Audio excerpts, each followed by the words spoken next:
There comes to the another phase of colonialism, that is the Second Opium War. Already നമ്മൾ first opium വാർ കണ്ടു, അതിൻ്റെ background എന്താണെന്ന് കണ്ടു. അതിനുശേഷം ഫസ്റ്റ് ഓപ്പിയം വാറിന് ശേഷം ഉണ്ടായിട്ടുള്ള പോർട്ട് ട്രീറ്റീസ്, ട്രീറ്റി ഓഫ് നാൻകിങ്, അതിനുശേഷം ചൈനയിൽ ഉണ്ടായിട്ടുള്ള ഇന്റേണലി ഉണ്ടായിട്ടുള്ള പൊളിറ്റിക്കൽ ആൻഡ് എക്കണോമിക് ചേഞ്ചസ് കണ്ടു. ഇനി നമ്മൾ പറയാൻ പോകുന്നത് സെക്കൻഡ് ഓപ്പിയം വാർ ആണ്. That was happen in 1856. The Western powers took advantage of the increasing difficulties by pressing for even more favorable trade treaties, culminated in the Second Opium War against China. This time, England and France jointly resisted or fought against China. Already ചൈനയിൽ ഒരുപാട് pressure ഉണ്ടായിരിക്കുന്ന കാലഘട്ടമാണ്. ഈ പ്രഷറിനെ കുറച്ചുകൂടി intensify ചെയ്ത് കൂടുതൽ favourable trade treaties accumulate ചെയ്യാൻ വേണ്ടിയിട്ടായിരുന്നു ഈ ഒരു ഓപ്പിയം വാർ ക്രിയേറ്റ് ചെയ്തിട്ടുണ്ടായിരുന്നത്. ഈ ആദ്യത്തെ ഓപ്പിയം വാർ എന്ന് പറയുന്നത് ക്വിൻ ഗവൺമെൻറ്റും ബ്രിട്ടനുമായിട്ടാണെങ്കിൽ, ഈ ഒരു ഓപ്പിയം വാറിൽ നമ്മൾ കാണുന്നത് ഫ്രാൻസും ഇംഗ്ലണ്ടും ഒരുമിച്ചാണ് സെക്കൻഡ് ഓപ്പിയം വാർ ഇനീഷ്യേറ്റീവ് എടുക്കുന്നത്. The failure of the Port Treaty to satisfy the British goals of improved trade and diplomatic relations led to the Second Opium War. ഈ ഒരു ഓപ്പിയം വാറിൻ്റെ പിന്നിൽ ഒരു എന്താ പറയുക ഡബിൾ റോളുണ്ട്. യൂറോപ്യൻസിൻ്റെ ഒരു ഡബിൾ റോൾ നമുക്കുള്ളത് കൃത്യമായിട്ട് കാണാൻ സാധിക്കുന്നു. ഈ ഡബിൾ റോൾ എന്താണെന്ന് വെച്ച് കഴിഞ്ഞാൽ, the western powers invading China played a double role. In addition to forcing a new trade treaty, they also helped to sustain the Chinese ruling establishment by participating in the suppression of the Taiping Rebellion. They believed that a Taiping victory would result in a reformed and centralized China, more resistant to Western penetration. Already പുതിയ trading treaty accumulate ചെയ്യുക എന്ന് മാത്രമല്ല, ചൈനയിൽ develop ചെയ്തുകൊണ്ടിരിക്കുന്ന anti colonial അല്ലെങ്കിൽ ഒരു national മൂവ്മെൻറ്റിനെ suppress ചെയ്യാനും Europeans try ചെയ്ത്. നമ്മൾ ഓൾറെഡി തായ്പിങ് റെബല്യനിൽ കണ്ടതാണ്, ക്വീൻ ഡൈനാസ്റ്റി യൂറോപ്യൻസിൻ്റെ സഹായത്തോട് കൂടിയിട്ടായിരുന്നു തായ്പിങ് റെബല്യനെ സപ്രസ് ചെയ്തിരുന്നത്. അപ്പോൾ അവിടെ ഒരു ഡബിൾ പ്ലേ എന്ന് പറയുന്നത്, ഒന്ന് ഗവൺമെൻറ്റിന് എഗെയിൻസ്റ്റ് ആയിട്ട് നിൽക്കുകയും അതോടൊപ്പം തന്നെ ഗവൺമെൻറ്റിൻ്റെ കൂടെ നിന്നുകൊണ്ട് ഇൻറ്റേർണൽ പ്രോബ്ലംസിനെ സപ്രസ് ചെയ്യാനായിട്ട് ശ്രമിച്ചിരുന്നു. ഒരു ഡബിൾ പ്ലേ യൂറോപ്യൻസ് ഈ ഒരു ഓപ്പിയം വാറിൽ അഡോപ്റ്റ് ചെയ്തതായിട്ട് നമുക്ക് കാണാൻ സാധിക്കാം. ഇനി സെക്കൻഡ് ഓപ്പിയം വാറിൻ്റെ കോഴ്സാണ് പറയുന്നത്. രണ്ട് ഫേസസ് ആയിട്ടാണ് സെക്കൻഡ് ഓപ്പിയം വാർ നടക്കുന്നത്. ഫസ്റ്റ് ഫേസ് എന്ന് പറയുന്നത് 1856 മുതൽ 1858 വരെയുള്ള കാലഘട്ടമാണ്. And second phase from 1859 to 60. During the first phase, that is 1856 to 58, the hostilities broke out in 1856. At first, the war was between Britain and China. After the execution of a French missionary by the Chinese authorities, French joined with the British. തുടക്കത്തിൽ ഇത് ബ്രിട്ടീഷുകാരും ചൈനക്കാരും തമ്മിലായിരുന്നു opium വാർ തുടങ്ങിയത് 1856. പിന്നീട് Chinese authorities ഒരു French മിഷണറിനെ execute ചെയ്തപ്പോൾ ഫ്രഞ്ചുകാർ ഈ ഇംഗ്ലീഷുകാരോടൊപ്പം join ചെയ്തു. ഈ opium വാറിൽ അവർ join ചെയ്തു. As A result in 1858 Canton was captured by the British power, or the Britain and French power. The Britain and French fleet attacked the ports in Tientsin. Thus the emperor was negotiated and was forced to conclude a peace treaty in 1858 with Britain, France, Russia and US. 1858 Canton പിടിച്ചെടുത്തു. British and French joint fleet പോർട്ടായിട്ടുള്ള Tientsin, Chinese പോർട്ടായ Tientsin capture ചെയ്തു, attack ചെയ്തു. അങ്ങനെ finally എംപററിന് വേറെ ഒരു നിവൃത്തിയില്ലാതെ നെഗോഷിയേറ്റ് ചെയ്തു. And he force to conclude a peace treaty. ഒരു പീസ് ട്രീറ്റി യൂറോപ്യൻ പവേഴ്സുമായിട്ട് 1858 അദ്ദേഹം സൈൻ ചെയ്തു. അങ്ങനെ ഫസ്റ്റ് ഫേസ് സെക്കൻഡ് ഓപ്പിയം വാറിൻ്റെ ഫസ്റ്റ് ഫേസ് അവസാനിച്ചു. പക്ഷേ അതൊരു ഷോർട്ട് പീരീഡ് ആയിരുന്നു. സെക്കൻഡ് ഫേസ്, അതായത് 1859 വീണ്ടും ഈ ഓപ്പിയം വാർ റീസ്റ്റാർട്ട് ചെയ്യാനായിട്ടുള്ള ഒരു ശ്രമം അവിടെ ഉണ്ടാകുന്നു, അല്ലെങ്കിൽ അതിനുള്ള റീസൺസ് അവിടെ ഉണ്ടാകുന്നു. എന്താണ് ആ റീസൺ എന്ന് വെച്ചാൽ, in 1859 when the British, French and American representatives arrived in China, the Chinese authorities demanded to follow the tradition and custom. അതായത് ട്രിബ്യൂട്ട് കൊടുക്കണം, എംപററിനെ കാണാൻ വരുമ്പോൾ ട്രിബ്യൂട്ട് കൊടുക്കണം എന്ന് പറയുന്ന ഒരു കസ്റ്റം, ഒരു ട്രഡീഷൻ ചൈനയിൽ നിലനിന്നിരുന്നു. ആ ട്രഡീഷൻ ഫോളോ ചെയ്യണമെന്ന് ചൈനയിലേക്ക് എത്തിച്ചേർന്നിട്ടുള്ള ബ്രിട്ടീഷ്, ഫ്രഞ്ച് ആൻഡ് അമേരിക്കൻ റെപ്രസെൻറ്റേറ്റീവ്സിനോട് ചൈനീസ് അതോറിറ്റീസ് ഡിമാൻഡ് ചെയ്തു 1859. പക്ഷേ ഈ ഒരു ഡിമാൻഡ് ചൈനീസ് അതോറിറ്റീസിൽ നിന്നുണ്ടായിട്ടില്ല. ഈ ഒരു ഡിമാൻഡ് ബ്രിട്ടീഷുകാരെ അല്ലെങ്കിൽ ഈ യൂറോപ്യൻ റെപ്രസെൻറ്റേറ്റീവ്സിനെ വളരെ അനോയ് ചെയ്തു. അങ്ങനെ വീണ്ടും വാർ റിന്യൂ ചെയ്തു. China couldn't resist the western attack. Emperor escaped to Manchuria. The palace of Manjus was burned. And finally, the Chinese concluded with new treaties in 1860 and the war came to an end. അങ്ങനെ 1860 emperor മഞ്ചൂരിയയിലേക്ക് രക്ഷപ്പെട്ടു പോയി. മഞ്ജൂസിൻ്റെ palace പിടിച്ചെടുത്ത് ഒരു തീയിട്ട് നശിപ്പിച്ചു. ഒരു peace treaty 1860 piece ട്രീറ്റിയോട് കൂടിയിട്ട് ഈ വാർ അവസാനിക്കാനുണ്ടായിട്ടുള്ളത്. ഈ സെക്കൻഡ് ഓപ്പിയം വാറിന് ശേഷം ഒരുപാട് ചേഞ്ചസ് ഉണ്ടാക്കുന്നു, ഒരുപാട് ഡെവലപ്മെൻറ്റുകൾ ഉണ്ടാകുന്നു. അതാണ് ഇനി പറയാൻ പോകുന്നത്, results of the second opium war. After the war, China was opened more widely to foreigners. More ports were open to foreign trade. ഏകദേശം 11ഓളം പോർട്ടുകളാണ് സെക്കൻഡ് ഓപ്പിയൻ വാറിന് ശേഷം ഫോറിൻ ട്രേഡിന് വേണ്ടിയിട്ട് ചൈനയിൽ തുറന്നു കൊടുക്കുന്നത്. Foreigners was granted to travel in all parts of China. ചൈനയുടെ എല്ലാ പ്രദേശങ്ങളിലേക്കും travel ചെയ്യാനായിട്ട് ഫോറിനേഴ്സിന് അനുവാദം കൊടുക്കുന്നു. Russia got a coastal district from north west of China. റഷ്യക്ക് ഇതിൻ്റെ ഭാഗമായിട്ട് ചൈനയുടെ നോർത്ത് വെസ്റ്റിൽ ഒരു കോസ്റ്റൽ ഡിസ്ട്രിക്റ്റ് റഷ്യക്ക് ലഭിക്കുന്നു. Opium was legalized after the Second Opium War.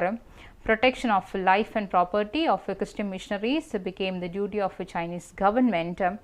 Provided the right of foreign ships to trade and patrol on the Yangtze River, and additional exclusive legal jurisdiction by foreign powers over their nationals residing in China. And finally, in China, the war is considered as the beginning of modern Chinese history.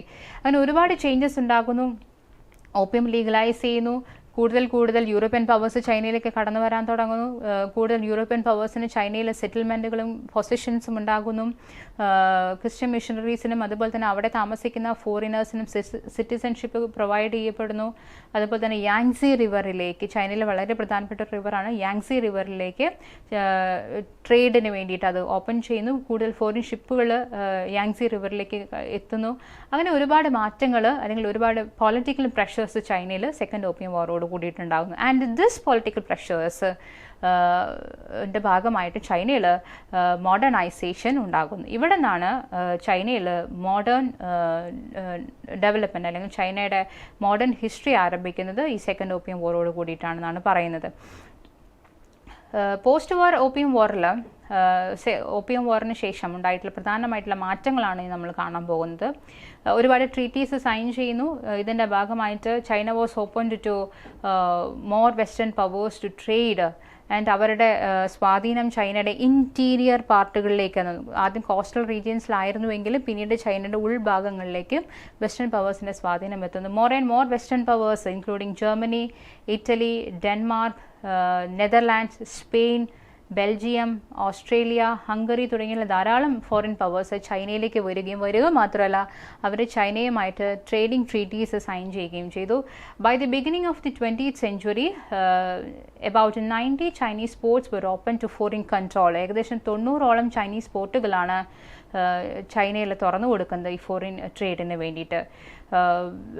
പക്ഷേ ഈ ഒരു കാലഘട്ടത്തിൽ ഉണ്ടായിട്ടുള്ള ഒരു political change എന്ന് വെച്ചാൽ Chinese government the retained their nominal sovereignty in the ports, but the de facto rule was exercised by one or more of the political powers or the European powers. Sovereign power പോർട്ടുകളിലുള്ളത് Chinese ഗവൺമെൻറ്റിനായിരുന്നുവെങ്കിലും de facto rule എന്ന് പറയുന്നത് ആ port ഏത് European പവറിൻ്റെ കീഴിലായിരുന്നോ ആ European പവറിനായിരുന്നു ഉണ്ടായിരുന്നത്. Foreign settlements ചൈനയിൽ increase ചെയ്യുന്നു. ആൻഡ് അവർക്ക് വേണ്ടിയിട്ടുള്ള പുതിയ ടാക്സ് സിസ്റ്റംസ് കൊണ്ടുവരുന്നു. അങ്ങനെ ചൈന പൂർണ്ണമായിട്ടും ഫോറിൻ ട്രേഡിന് വേണ്ടി ഓപ്പൺ ചെയ്യപ്പെടുന്നതാണ് ഈ പോസ്റ്റ് ഓപ്പിയം വാറിൽ നമ്മൾ കാണുന്നത്. Then as a result there was some sort of modernization in China. അതാണ് ഇനി പറയാൻ പോകുന്നത്. That is era of modernization or self strengthening and reform era. Many young men realized that they needed to modernize their society and showed an awakened patriotism. Already Qing dynasty ഇടയിൽ ചൈനയെ reform ചെയ്യാനായിട്ടും Chinese ഗവൺമെൻറ്റിനെ modernise ചെയ്യാനായിട്ടൊക്കെ ഒരു self realization ഉണ്ടായിരുന്നു. ഈ self realization കുറച്ചും കൂടിയും deepen ആകുന്നു, അല്ലെങ്കിൽ കുറേയും കൂടിയും വൈഡൻ ആകുന്നത് ഈ ഒരു കാലഘട്ടത്തിലാണ്. പ്രത്യേകിച്ചും യങ് മെന്നിൻ്റെ ഇടയിൽ അവരുടെ സൊസൈറ്റീനെ മോഡേണൈസ് ചെയ്യണമെന്ന് ഉള്ള ഒരു ആഗ്രഹം, അതുപോലെ തന്നെ ഒരു പാട്രിയോട്ടിസവും ഒക്കെ എമർജ് ചെയ്തു വന്നു. A new sense of nationalism developed throughout China. In response to these indignities and amid growing anti-foreign sentiment, the Chinese government attempted reforms to modernize and develop sufficient strength to resist foreign intrusions. അങ്ങനെ ചൈനയിൽ പുതിയ national sense develop ചെയ്തു വരുന്നു, ഒരു anti foreign sentiment emerge ചെയ്തു വരുന്നു. ഇതിൻ്റെ ഇടയിൽ ചൈനീസ് സൊസൈറ്റിയിൽ മോഡേണൈസേഷൻ്റെയും ഡെവലപ്മെൻറ്റിൻ്റെ അറ്റംപ്റ്റുകളും ഉണ്ടാകുന്നുണ്ട്. അങ്ങനെ എടുത്തു പറയുന്ന ഒരു അറ്റംപ്റ്റ് എന്ന് പറയുന്നത് which was by the young emperor Guangxu, who made an attempt to reform China on western lines. Young emperor ആയിട്ടുള്ള ക്വാങ്സിയുടെ നേതൃത്വത്തിലാണ് ആദ്യമായിട്ട് ചൈനയെ വെസ്റ്റേൺ ലൈനിൽ മോഡേണൈസ് ചെയ്യാനുള്ള ഒരു അറ്റംപ്റ്റ് നടക്കുന്നത്. And the steps were taken to master western science and technology. അദ്ദേഹം ചെയ്തിട്ടുള്ള മോഡേണൈസേഷൻ അറ്റംപ്റ്റുകളാണ് ഇനി പറയുന്നത്. വെസ്റ്റേൺ സയൻസ് കൊണ്ടുവരാൻ ശ്രമിക്കുന്നു, വെസ്റ്റേൺ ടെക്നോളജി കൊണ്ടുവരാൻ ശ്രമിക്കുന്നു.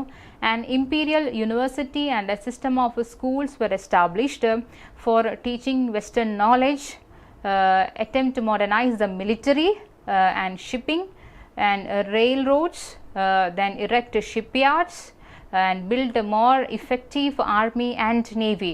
ആർമീനെയും അതുപോലെ തന്നെ മിലിറ്ററി സ്ട്രെങ്ത്തിനെയും നേവൽ ഫോഴ്സിനെയൊക്കെ റീഫോം ചെയ്യുകയും റീസ്ട്രക്ചർ ചെയ്യുകയും മോഡേണൈസ് ചെയ്യാനും ശ്രമിച്ചു. ഒരു ഇംപീരിയൽ യൂണിവേഴ്സിറ്റിയും and system of school establish ചെയ്തു വെസ്റ്റേൺ നോളജ് പഠിപ്പിക്കാൻ വേണ്ടിയിട്ട്. അതായത് ന്യൂ എക്സാമിനേഷൻ സിസ്റ്റം അദ്ദേഹം അവിടെ കൊണ്ടുവന്നു. അതിന് വേണ്ടിയിട്ട് പുതിയ ഒഫീഷ്യൽസിനെ അപ്പോയിൻറ്റ് ചെയ്തു. ഗുഡ് മെൻ എന്നറിയപ്പെടുന്ന ഒഫീഷ്യൽസിനെയായിരുന്നു അപ്പോയിൻറ്റ് ചെയ്തിട്ടുണ്ടായിരുന്നത്. ദെൻ ഇംപീരിയൽ ബ്യൂറോക്രസിനെ അദ്ദേഹം റെക്കഗ്നൈസ് ചെയ്യുകയും വെസ്റ്റേണൈസ് ചെയ്യുകയും ചെയ്തു. Then a central cabinet of ministers of the European type was instituted. The army was reorganized on European model, and with the support of the landlords, they repaired the dikes, irrigation systems, roads, etc. And along with that, there are some industrial development, that is factories for textiles, steel and weapons, coal mines were expanded. അപ്പോൾ എല്ലാ മേഖലയിലുള്ള ഒരു development ആയിരുന്നു, ഒരു modernisation ആയിരുന്നു emperor ക്വാങ്സി aim ചെയ്തിട്ടുണ്ടായിരുന്നു. അദ്ദേഹം അതിന് വേണ്ടിയിട്ടുള്ള ഒരുപാട് റിഫോംസ് ഒക്കെ ഇൻട്രൊഡ്യൂസ് ചെയ്തു. എഡ്യൂക്കേഷൻ മേഖലയിലും അതുപോലെ തന്നെ ഇൻഫ്രാസ്ട്രക്ചർ മേഖലയിലും ഇൻഡസ്ട്രിയൽ സെക്ടറിലും ഈവൻ ആർമി മിലിറ്ററിയിലും ആ മേഖലയിലും അതുപോലെ തന്നെ ഈവൻ പൊളിറ്റിക്കൽ സിസ്റ്റത്തിലായിക്കോട്ടെ എല്ലാ മേഖലയിലും ഒരുപാട് മോഡേണൈസേഷൻ അറ്റംപ്റ്റുകളായിരുന്നു ക്വാങ്സിയുടെ നേതൃത്വത്തിലുണ്ടായിരുന്നത്. അൺഫോർച്ചുനേറ്റ്ലി ഇദ്ദേഹത്തിൻ്റെ ഈ റിഫോംസുകളൊന്നും സക്സസ്ഫുൾ ആയില്ല എന്നുള്ളത്. എന്താണ് അതിനെ ലിമിറ്റ് ചെയ്തിട്ടുള്ള ഒരു കാര്യം എന്ന് വെച്ച് കഴിഞ്ഞാൽ അദ്ദേഹം വളരെ മൈനർ ആയിട്ടുള്ള ഒരു റൂളറായിരുന്നു. അതുകൊണ്ട് തന്നെ അദ്ദേഹം മൈനർ ആയിരുന്ന സമയത്ത് അദ്ദേഹത്തിന് ആൻറ്റി ആയിരുന്ന എംപറസ് സൂസി ആയിരുന്നു ചൈന റൂൾ ചെയ്തിട്ടുണ്ട്. പ്രത്യേകിച്ചും 1861 to 1908, 1861 മുതൽ 1908 വരെ എംപറസ് സൂസിയുടെ ഒരു ഭരണമായിരുന്നു നമുക്ക് ചൈനയിൽ കാണാൻ സാധിക്കുന്നത്. Because the emperor Guangxu was a minor one. So she was the real ruler of the China, even though it was ruled by Guangxi. ഈ എംപറർ സൂസിയുടെ ഒരു പ്രത്യേകത എന്ന് വെച്ചാൽ വളരെ ട്രഡീഷണൽ വാല്യൂസിനെ വിശ്വസിക്കുന്ന ഒരാളായിരുന്നു. മോഡേണൈസേഷൻ എതിർത്തിരുന്ന ഒരാളായിരുന്നു എംപറസ് സൂസി എന്ന് പറയുന്നത്. She was committed to traditional Chinese values and oppose the reforms, so that emperor was imprisoned and the reforms were repealed. അപ്പോൾ ഈ റിഫോംസിനെയൊക്കെ എംപറസ് സൂസി ഒപ്പോസ് ചെയ്യുകയും മൈനർ ആയിട്ടുള്ള എംപറർ ക്വാങ്സിനെ അവർ ഇംപ്രിസൺ ചെയ്യുകയും തുടർന്ന് ക്വാങ്സി ഇൻട്രൊഡ്യൂസ് ചെയ്തിട്ടുള്ള എല്ലാ റിഫോംസുകളെയും അവർ റദ്ദാക്കുകയും ചെയ്തു. അങ്ങനെ അതുകൊണ്ട് തന്നെ റിഫോംസ് പരാജയപ്പെട്ടു. ഇതുകൂടാതെ റിഫോംസ് പരാജയപ്പെടാൻ മറ്റൊരു പ്രധാനപ്പെട്ട കാരണം പറയുന്നത് വെച്ചാൽ the reforms were not wholehearted because two opposing tendencies were existed. On the one side, a wish to seek independence, and on the other side, the basic reliance on foreign support by the weak Manchu government. ഈ reforms പരാജയപ്പെടാനുള്ള കാരണം എന്ന് പറഞ്ഞാൽ രണ്ട് tendencies ചൈനയിൽ നിലനിന്നു. ഒന്ന്, independence വേണം അല്ലെങ്കിൽ മോഡേണൈസേഷൻ വേണം എന്ന് ആഗ്രഹിക്കുന്ന ഒരു വിഭാഗം ഉണ്ടായിരുന്നു. അതേപോലെ തന്നെ ഫോറിൻ റൂളിലൂടെ മഞ്ചു ഗവൺമെൻറ്റിനെ നിലനിർത്തണമെന്ന് ആഗ്രഹിച്ചിരുന്ന ഒരു വിഭാഗമാണ്. അതുകൊണ്ട് തന്നെ ഈ ഒരു പരസ്പരം ഓപ്പോസിറ്റ് ആയിട്ടുള്ള രണ്ട് ടെൻഡൻസീസുകൾ നിലനിന്നിരുന്നുകൊണ്ട് ഈ ക്വാങ്സിയുടെ റിഫോംസുകൾ കാര്യമായിട്ട് ഒരു അപ്പീല് അവിടെ ഉണ്ടാക്കിയില്ല. അതോടൊപ്പം തന്നെയാണ് എംബറസ് സൂസിയുടെ ആൻറ്റി മോഡേണൈസേഷൻ പോളിസീസും അവിടെ ഉണ്ടായിരുന്നത്. അപ്പോൾ ഈ കാരണങ്ങൾ കൊണ്ട് മോഡേണൈസേഷൻ അറ്റംപ്റ്റ് ഒരു പരിധി വരെ സക്സസ്ഫുൾ ആയില്ല എന്നാണ് നമുക്ക് പറയാൻ സാധിക്കുന്നത്. Then moving to the last the final phase, that is open door phase, ചൈനയിൽ ഫോറിൻ ഇൻഫ്ലുവൻസ് ഇൻക്രീസ് ചെയ്ത് വരികയാണ്. by the late 19th century European powers took advantage of China's instability. ചൈനയിലെ ഇന്റേണൽ ഇൻസ്റ്റബിലിറ്റി ഒക്കെ യൂറോപ്യൻ പവേഴ്സ് കൂടുതലായിട്ടും utilise ചെയ്യാനായിട്ട് തുടങ്ങി. Under the impact of a new imperialism, the spread of foreign penetration accelerated. China had weak military technology and both economic and political problems. As a result, many European powers like Britain, Germany, Russia, and France and Japan gained spheres of influence in China. ഈ European പവേഴ്സിൻ്റെ കൂടെ ജപ്പാനും കൂടിയും join ചെയ്യുന്നതാണ് നമുക്ക് ഈ ഒരു പീരീഡിൽ കാണാൻ സാധിക്കും. പ്രത്യേകിച്ചും സിനോ ജാപ്പനീസ് വാറിന് ശേഷമാണ് ജപ്പാൻ ചൈനയിൽ അവരുടെ ഇൻഫ്ലുവൻസ് ഇൻട്രൊഡ്യൂസ് ചെയ്യുന്നത്. The demand for the partition of China was increased. ചൈനയെ പാർട്ടീഷൻ ചെയ്യാനായിട്ടുള്ള ഡിമാൻഡ് ഇൻക്രീസ് ചെയ്തു വരുന്നു ഈ വെസ്റ്റേൺ പവേഴ്സിൻ്റെ ഇടയിൽ അല്ലെങ്കിൽ കൊളോണിയൽ പവേഴ്സിൻ്റെ ഇടയിൽ. But the attempts or the recommendations of partition by one European power was opposed by the other European power. ഇപ്പോൾ ഏതെങ്കിലും ഒരു രാജ്യം ഒരു പ്രപ്പോസൽ മുന്നോട്ട് വെച്ചാൽ പാർട്ടീഷൻ പ്രപ്പോസൽ മുന്നോട്ട് വെച്ച് കഴിഞ്ഞാൽ ഓട്ടോമാറ്റിക്കലി മറ്റു യൂറോപ്യൻ പവർ അത് ഒപ്പോസ് ചെയ്യും. അങ്ങനെ അതുകൊണ്ട് ചൈനീസ് പാർട്ടീഷൻ എന്ന് പറയുന്ന ടോപ്പിക്ക് എങ്ങും എത്താത്തൊരു സിറ്റുവേഷൻ ആയിരുന്നു ഉണ്ടായിരുന്നത്. കൃത്യമായിട്ട് ആർക്കും അതിലൊരു സൊല്യൂഷൻ കണ്ടെത്താനായിട്ട് സാധിച്ചിരുന്നില്ല. ഈ ഒരു സിറ്റുവേഷനിൽ യു എസ് ഇൻ്റർഫിയർ ചെയ്യാൻ തുടങ്ങുന്നു. എന്തുകൊണ്ടാണ് യു എസ് ഇൻ്റർഫിയർ ചെയ്യുന്നത്? യു എസിന് വലിയൊരു ഫിയർ ഉണ്ടായിരുന്നു, ഒരു ഭയം ഉണ്ടായിരുന്നു. because US was worried that other nations would divide China and prevent US from trading in China. മറ്റ് യൂറോപ്യൻ രാജ്യങ്ങൾ എല്ലാവരും കൂടിയും ചൈനയെ പങ്കിട്ടെടുത്തിട്ട് അവസാനം യു എസിനെ ചൈനീസ് ട്രേഡിൽ നിന്ന് പുറത്താക്കിയാലോ എന്നൊരു ഫിയർ അമേരിക്കയ്ക്ക് ഉണ്ടായിരുന്നു. അതുകൊണ്ട് അമേരിക്ക നേരിട്ട് ഈ ഒരു പാർട്ടീഷൻ ഓഫ് ചൈന എന്ന് പറയുന്ന ഇഷ്യൂവിൽ ഒരു സൊല്യൂഷൻ കണ്ടെത്തുകയും പിന്നീട് അത് പ്രാക്ടിക്കലാക്കുകയും ചെയ്തു. അവിടെയാണ് യു എസിൻ്റെ ഒരു ഡിപ്ലോമസി സക്സസ്ഫുൾ ആയിട്ട് നമുക്ക് കാണാൻ സാധിക്കുന്നത്. അങ്ങനെ ചൈനീസ് പാർട്ടീഷന് വേണ്ടിയിട്ട് യു എസ് കൊണ്ടുവന്ന ഒരു പോളിസിയാണ് ഓപ്പൺ ഡോർ എന്ന് പറയുന്ന policy. In 1899 the United States advocated the open door policy. That is the policy which proposed that China's doors to be open for all the merchants or all the nations. അങ്ങനെയാണ് open door policy introduce ചെയ്യുന്നത്. This was a very famous cartoon regarding the open door policy. ഇതിനകത്ത് പറയുന്നതാണ് China was cut into pieces, അല്ലെങ്കിൽ China ഒരു watermelon പോലെ pieces ആയിട്ട് cut ചെയ്തു എന്ന് പറയുന്നത്. Open door policy advocated by the United States which limited or restricted exclusive privileges of any one power or the others. അതായത് എല്ലാ European പവേഴ്സിനും എല്ലാ വെസ്റ്റേൺ പവേഴ്സിനും കൃത്യമായിട്ട് പവർ ലിമിറ്റ് ചെയ്ത അല്ലെങ്കിൽ ഡിസ്ട്രിബ്യൂട്ട് ചെയ്ത ഒരു പോളിസിയായിരുന്നു ഓപ്പൺ ഡോർ പോളിസി. അതായത് ഒരു യൂറോപ്യൻ പവറിനല്ലാതെ എല്ലാവർക്കും വേണ്ടി വീതിച്ചു കൊടുത്തു ചൈന. അതാണ് ഓപ്പൺ ഡോർ പോളിസി. ഈ പോളിസി അഡ്വക്കേറ്റ് ചെയ്തത് യുണൈറ്റഡ് സ്റ്റേറ്റ്സ് ആയിരുന്നു. അതോടുകൂടിയിട്ട് കൃത്യമായിട്ട് ചൈനയുടെ കൊമേഴ്സിലും ചൈനയുടെ ഫിനാൻസിലും അതുപോലെ തന്നെ ചൈനയുടെ പോളിറ്റിയിലും എല്ലാ കൊളോണിയൽ പവേഴ്സിനും ഒരു ഈക്വൽ ഓപ്പർച്യൂണിറ്റി ഈ ഒരു ഓപ്പൺ ഡോർ പോളിസിയിലൂടെ ലഭിക്കുകയുണ്ടായി. Moving to the next one, that is Boxer Rebellion. which was happened in 1900. Last ഫേസിൽ അല്ലെങ്കിൽ കൊളോണിയൽ ഫേസിൽ നമ്മൾ കാണുന്ന ലാസ്റ്റത്തെ ഒരു ആൻറ്റി കൊളോണിയൽ റെബല്യൻ ആണ് ബോക്സർ റെബല്യൻ എന്ന് പറയുന്നത്. By the time there was an intense hatred among the Chinese against the ഫോറിനേഴ്സിന് അഗെയിൻസ്റ്റ് ആയിട്ടൊരു ആൻറ്റി കൊളോണിയൽ സെൻറ്റിമെൻറ്റ് ചൈനയിൽ വളരെയധികമായിട്ട് ഡെവലപ്പ് ചെയ്തിരുന്നു. അതിൻ്റെ ഭാഗമായിട്ടാണ് ബോക്സർ റൈസിംഗ് ഉണ്ടാകുന്നത്. That was in 1898 to 1900. 1900 ഒരു സീക്രട്ട് സൊസൈറ്റി ചൈനയിൽ ഫോം ചെയ്തു. The society was known as the society of harmonious fists which was popularly known as boxers. ഈ സീക്രട്ട് സൊസൈറ്റീനെ പോപ്പുലർലി വിളിച്ചിരുന്ന പേരാണ് ബോക്സേഴ്സ് എന്ന് പറയുന്നത്.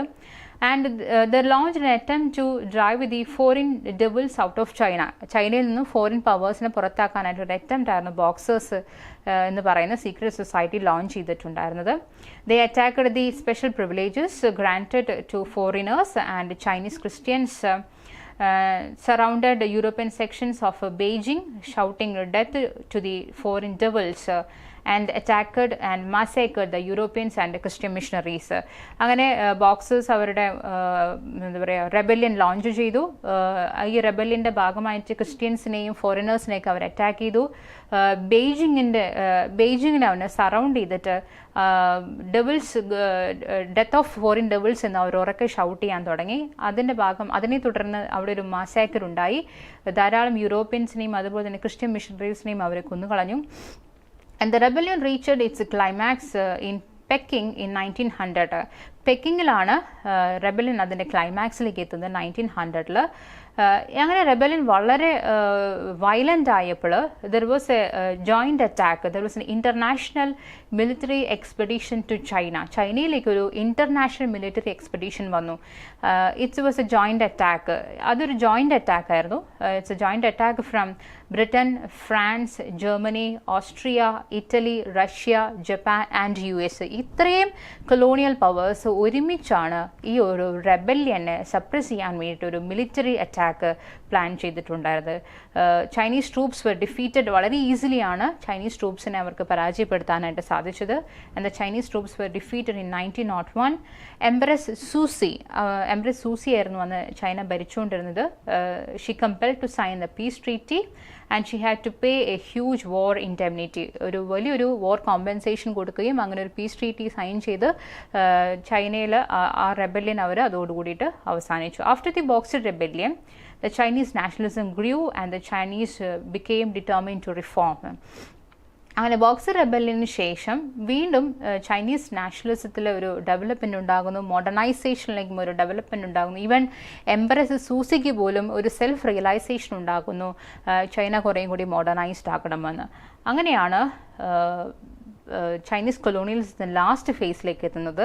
That is era of nationalism. ഈ ബോക്സർ റെബല്യന് ശേഷം ഒരുപാട് ലെസൺസ് ചൈനീസ് ലേൺ ചെയ്യുന്നു. പ്രത്യേകിച്ചും അതോറിറ്റി ഒരുപാട് ലെസൺസ് ലേൺ ചെയ്യുന്നുണ്ട്. സെൽഫ് മോഡേണൈസേഷൻ്റെയും അതുപോലെ തന്നെ നാഷണലിസത്തിൻ്റെയും ഡിമാൻഡുകൾ അവിടെ എമർജ് ചെയ്ത് വരുന്നുണ്ട്. And this led to the emergence of a nationalism in China. Though the Boxer Rebellion failed, the nationalism increased in China. Realization that reforms were needed in order to survive. ഇനി രക്ഷപ്പെടണമെങ്കിൽ, ഇനി survive ചെയ്യണമെങ്കിൽ reforms വേണം, അല്ലെങ്കിൽ modernisation വേണം എന്നൊരു realisation എല്ലാവർക്കും ഉണ്ടാകുന്നു ചൈനയിൽ. അത് കോമൺ പീപ്പിളിൻ്റെ ഇടയിലും ഈവൻ പൊളിറ്റിക്കൽ ലീഡേഴ്സിൻ്റെ ഇടയിലും ഈവൻ സെൻട്രൽ അതോറിറ്റിയുടെ ഇടയിലും ഒക്കെ ഒരു മോഡേണൈസേഷൻ, ഒരു ഡിമാൻഡ് ഇൻക്രീസ് ചെയ്തു വരുന്നതായിട്ട് കാണാം.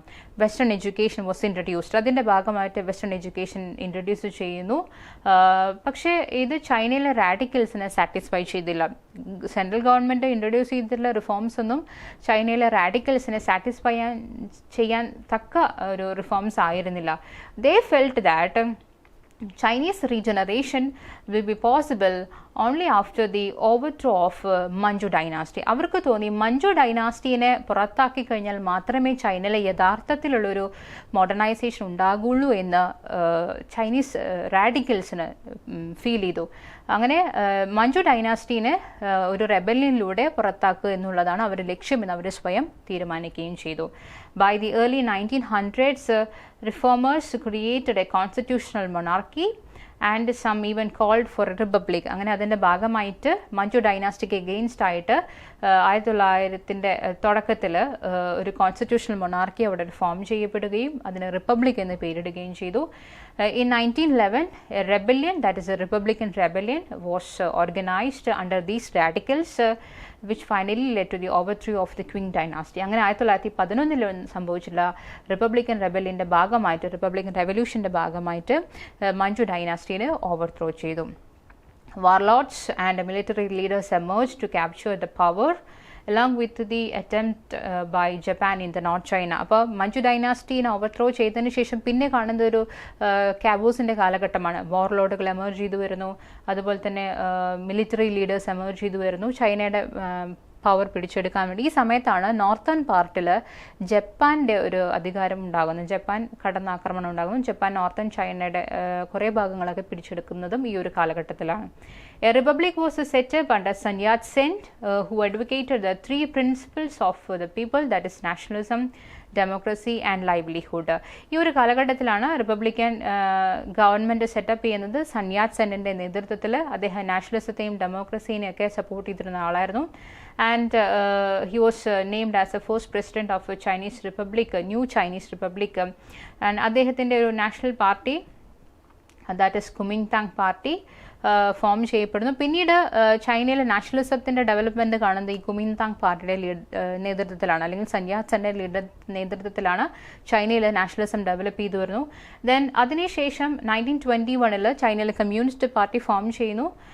And both these parties, Republican party ആയിട്ടുള്ള നാഷണൽ പാർട്ടി ആയിട്ടുള്ള കുമിങ്താങ് പാർട്ടിയും അതുപോലെ തന്നെ കമ്മ്യൂണിസ്റ്റ് പാർട്ടിയും പിന്നീട് ചൈനയെ പൊളിറ്റിക്കലി റീയൂണിഫൈ ചെയ്യാൻ വേണ്ടിയിട്ടും ചൈനയെ പൊളിറ്റിക്കലി മോഡേണൈസ് ചെയ്യാൻ വേണ്ടിയിട്ടും ശ്രമിക്കുന്നു. ആൻഡ് ഈ ഒരു കാലഘട്ടത്തിലാണ് സെക്കൻഡ് വേൾഡ് വാർ ഉണ്ടാകുന്നു. സെക്കൻഡ് വേൾഡ് വാറിൽ ജപ്പാൻ പരാജയപ്പെടുന്നു. So with the defeat of Japan in the world war II, ചൈനയിലെ കൊളോണിയലിസം പൂർണ്ണമായും അവസാനിക്കുന്നു. അപ്പോൾ അതുവരെ വെസ്റ്റേൺ റൂൾ ഉണ്ടായിരുന്നതായിരുന്നു ചൈനയിൽ. ബോക്സർ റെബല്യന് ശേഷം കുറച്ച് കാലഘട്ടത്തോളം മാത്രമേ നമുക്ക് വെസ്റ്റേൺ റൂൾ കാണാൻ സാധിക്കുള്ളൂ. പിന്നെ നമ്മൾ കാണുന്നത് ചൈനയിലെ റെബല്യൻസിൻ്റെ ഒക്കെ കാലഘട്ടമാണ്, നാഷണൽ മൂവ്മെൻറ്റിൻ്റെ കാലഘട്ടം. ഈ പീരീഡിൽ നമ്മൾ കാണുന്ന ഒരു കൊളോണിയൽ പവർ എന്ന് പറയുന്നത് ജപ്പാനായിരുന്നു. ജപ്പാൻ ഏകദേശം സെക്കൻഡ് വേൾഡ് വാർ വരേക്കും വളരെ സ്ട്രോങ് ആയിരുന്നു ചൈനയിൽ. സെക്കൻഡ് വേൾഡ് വാറിൽ ജപ്പാൻ പരാജയപ്പെട്ടതോട് കൂടിയിട്ട്, അല്ലെങ്കിൽ ജപ്പാൻ തകർന്നതോട് കൂടിയിട്ട് ചൈനയിലുള്ള കൊളോണിയൽ റൂള് അവസാനിച്ചു. പിന്നെ 1949 കമ്മ്യൂണിസ്റ്റ് ഗവൺമെൻറ് ചൈനയിൽ വരുന്നു അണ്ടർ മാവോ സെതൂങ്. അപ്പോൾ അതോടുകൂടിയിട്ടാണ് ചൈനീസ് കൊളോണിയലിസം അവസാനിക്കുന്നത്. അപ്പോൾ ഇത്രയും നീണ്ടുന്ന, ഏകദേശം ഒരു 100 വർഷത്തിലധികം നീണ്ടു നിന്ന ചൈനീസ് കൊളോണിയലിസമാണ് നമ്മൾ പറഞ്ഞത്. ചൈനീസ് ട്രേഡ് എങ്ങനെയായിരുന്നു നമ്മൾ കണ്ടു, ബ്രിട്ടീഷുകാർ എങ്ങനെ ചൈനയിലേക്ക് വന്നു, ബ്രിട്ടീഷുകാർ എങ്ങനെയാണ് ചൈനയിലേക്ക് ഓപ്പിയം കൊണ്ടുവന്നത്. ഓപ്പിയം ട്രേഡോട് കൂടിയിട്ടാണ് ശരിക്കും ചൈനയിലേക്കുള്ള കൊളോണിയലിസം ആരംഭിക്കുന്നത്. പിന്നീട് അത് ഓപ്പിയം വാറിലേക്ക് നയിക്കുന്നു. ഓപ്പിയം വാറിനെ തുടർന്ന് ചൈനയിൽ ഇന്റേണൽ പ്രോബ്ലംസ് ഉണ്ടാകുന്നു, പൊളിറ്റിക്കൽ പ്രഷേഴ്സ് ഉണ്ടാകുന്നു. ദെൻ അത് പിന്നീട് ചൈനയിൽ ഇന്റേണൽ റെവല്യൂഷൻസ് ക്രിയേറ്റ് ചെയ്യുന്നു. സെക്കൻഡ് ഓപ്പിയം വാർ ഉണ്ടാകുന്നു. ചൈന പിന്നീട് യൂറോപ്യൻ പവേഴ്സിന് വേണ്ടി തുറന്നു കൊടുക്കുന്നു. ഫൈനലി കൊളോണിയലിസം അതിൻ്റെ ക്ലൈമാക്സിലേക്ക് എത്തുന്നു ബോക്സർ റെബല്യനോട് കൂടിയിട്ട്. ബോക്സർ റെബല്യനോട് കൂടിയിട്ട് അത് കൊളോണിയലിസത്തിൻ്റെ ലാസ്റ്റ് സ്റ്റേജ് ആണ് നമ്മൾ കാണുന്നത്. ബോക്സർ റെബല്യൻ കഴിഞ്ഞു കഴിഞ്ഞാൽ കൊളോണിയലിസം ലാസ്റ്റ് സ്റ്റേജ്. ഫൈനലി ജപ്പാൻ്റെ പരാജയത്തോട് കൂടിയിട്ട് കൊളോണിയലിസം അവസാനിക്കുന്നു. ഇനി നമുക്കിത് കൺക്ലൂഡ് ചെയ്യാം. വെസ്റ്റേൺ കൊളോണിയലിസം 18th സെഞ്ച്വറിയോട് കൂടി തുടങ്ങി, ലേറ്റ് 18th സെഞ്ച്വറിയോട് കൂടെ തുടങ്ങിയിട്ട് 20ാം നൂറ്റാണ്ടിൻ്റെ ഏകദേശം പകുതി വരേക്കുമാണ് വെസ്റ്റേൺ കൊളോണിയലിസം അല്ലെങ്കിൽ ഈ കൊളോണിയലിസം ചൈനയിൽ നമുക്ക് കാണാൻ സാധിക്കുന്നത്. ഇൻഡസ്ട്രിയലൈസേഷൻ, യൂറോപ്പിലുണ്ടായിട്ട് ഇൻഡസ്ട്രിയലൈസേഷൻ, അതുപോലെ തന്നെ ചൈനയുടെ ട്രേഡിംഗ് പോളിസീസ്, ഇതൊക്കെയാണ് പ്രധാനമായിട്ടും ഈ കൊളോണിയലിസത്തിൽ ലീഡ് ചെയ്തിട്ടുള്ള ഫാക്ടേഴ്സ്. ബേസിക് മോട്ടീവ് എന്ന് പറയുന്നത് എക്കണോമിക് തന്നെയായിരുന്നു. ചൈനീസ് ട്രേഡിനെ ഓപ്പൺ ആക്കുക എന്നുള്ളതായിരുന്നു പ്രധാനമായിട്ടും യൂറോപ്യൻസിൻ്റെ ഒരു ലക്ഷ്യം എന്ന് പറയുന്നത്. അതായത് ചൈന ഫോളോ ചെയ്തിരുന്ന ഐസൊലേഷൻ പോളിസി ബ്രേക്ക് ചെയ്ത് ചൈന യൂറോപ്യൻസിന് വേണ്ടി തുറന്നു കൊടുക്കുക, അല്ലെങ്കിൽ ചൈനീസ് ട്രേഡിനെ തുറക്കുക എന്നുള്ളതായിരുന്നു അവരുടെ ലക്ഷ്യം. ആ ലക്ഷ്യത്തിൽ യൂറോപ്യൻസ് അല്ലെങ്കിൽ വെസ്റ്റേൺ കൊളോണിയൽ പവേഴ്സ് സക്സസ്ഫുൾ ആയി എന്നുള്ളതാണ് നമ്മൾ ഈ കണ്ട ഒരു ഇതിലൂടെ നമുക്ക് കാണാൻ സാധിക്കുന്നത്. അങ്ങനെ അതിനെ തുടർന്ന് ചൈനയിൽ ഒരുപാട് പൊളിറ്റിക്കൽ ചേഞ്ചസ് ഉണ്ടാകുന്നു, എക്കണോമിക് ചേഞ്ചസ്. ഇന്നും ചൈനയിൽ നിലനിൽക്കുന്ന ഒരു മേജർ ഇഷ്യൂ തന്നെയാണ് ഓപ്പിയം കൺസംഷൻ എന്ന് പറയുന്നത്. അതും ഈ കൊളോണിയലിസത്തിൻ്റെ ഭാഗമായിട്ടുണ്ടായിട്ടുള്ളൊരു നെഗറ്റീവ് ഇമ്പാക്റ്റാണ്. കൊളോണൈസേഷനിലൂടെ ഉണ്ടായിട്ടുള്ള ഈ പോസിറ്റീവ് ആൻഡ് നെഗറ്റീവ് ചേഞ്ചസ് ഉണ്ടെങ്കിൽ കൂടിയും ഇന്നും ഗ്ലോബൽ കമ്മ്യൂണിറ്റി അല്ലെങ്കിൽ ഗ്ലോബൽ എക്കോണമിയിൽ ഒരു പ്രധാനപ്പെട്ട മേജർ പവറായിട്ട് ചൈന റിമെയിൻ ചെയ്യുകയാണ്. സോ ഇതാണ് colonialism in China. Thank you for hearing me. Thank you.